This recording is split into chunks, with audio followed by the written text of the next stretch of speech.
இனிமையிலும் இனிமையான உலக மக்கள் அனைவரையும் யோகா நாகை குழுவின் சார்பாக வணக்கத்தை தெரிவித்து எப்போதும் போல பயிற்சியை தொடங்க தயாராகிவிட்டோம். எப்போதுமே யோகா நாகின் ஒரு தனி சிறப்பு என்னன்னா, சட்டத்தை நாம் மதிக்க வேண்டும், அரசாங்கத்துக்கு ஒத்துழைப்பு கொடுக்க வேண்டும். அதன்படி கேரி பேக்கை கொண்டு செல்லுங்கள். எப்போதும் கேரி பேக்கை கையில் கர்ச்சீப்பு போல மடித்து வச்சுக்கிட, அதில் யோகாசனம் இணைஞ்சிருக்குங்க சொன்னால் கேட்க மாட்டுறாங்க. இப்போ செல்லில் எல்லாமே செல்லில் இருந்துறாங்க, பணமே எடுத்து போக மாட்டுறாங்க. அந்த வகையில் இப்பொழுது நான் போட்டிருப்பது ஒரு பை, கையில் எடுத்துகிட்டு இல்லை, அந்த பையை தான் இப்போ நீங்கள் பார்க்குறீங்க. இது ஒரு பை, மஞ்சள் பையை உபயோகிக்கலாம். எந்த பையாக இருந்தாலும் சரி, சேப்பு பையாகனாலும் இருக்கலாம், ஆனால் துணி பையாக இருக்கணுங்க. அதாங்க முக்கியம். இந்த இடத்துல பையை உபயோகப்படுத்துங்கள், நோயிலிருந்து வழிபடுத்தி செயல்படுங்கள் சொல்லி இப்போது நம்ம யோகாவின் தலைவர் ரவி சார் அவர்கள் ஒரு ஆசனத்தை உங்களுக்கு தொடர்ந்து கொடுத்துக்கிட்டே இருக்கிறோம். அந்த ஆசனத்தை தொடர்ந்து பாருங்கள். அது புக்கு மாதிரி உங்களுக்கு எது உங்களுக்கு பிடிச்சிருக்கோ செய்யணும், நோய் இல்லாமல் வாழலாம்.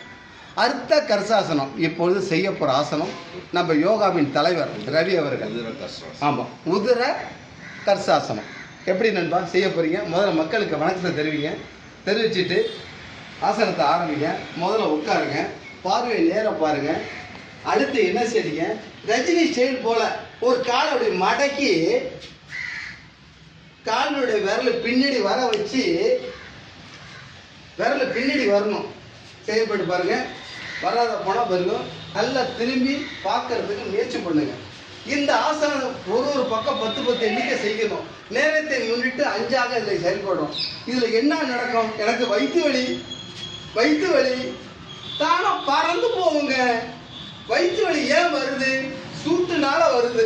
அந்த சூடை தணிக்கிக்கிறத கூலிங்க இந்த யோகாக்குள்ள இருக்குங்க. வேற ஒன்றும் பெரிய விஷயம் இல்லை. ஆனால் செய்யும் போது பார்க்கறதுக்கு ஈஸியாக தெரியும். தொடர்ந்து செயல்பட்டால் வயிற்று வலி தீர வாய்ப்பு இருக்கு. இன்னைக்கே முடியுமாங்க? தொடர்ந்து ஒரு வாரமாச்சு எடுக்க வேண்டும் என்று நம்பி உங்கள் அனைவரிடத்து விடைபெறுகிறேன். நன்றி, வணக்கம். வாழ்கே நலம், வளர்கே யோகா. மக்களே, ஹெல்மெட்டில் அமுக்க மறந்துடாதீங்க. முயற்சி பண்ணி பாருங்கள். வராத போனால் தொடர்ந்து செய்யுங்க, தானாகும். அவன் இன்றைக்கே செய்யணும் ஆசைப்படக்கூடாது. நன்றி, வணக்கம்.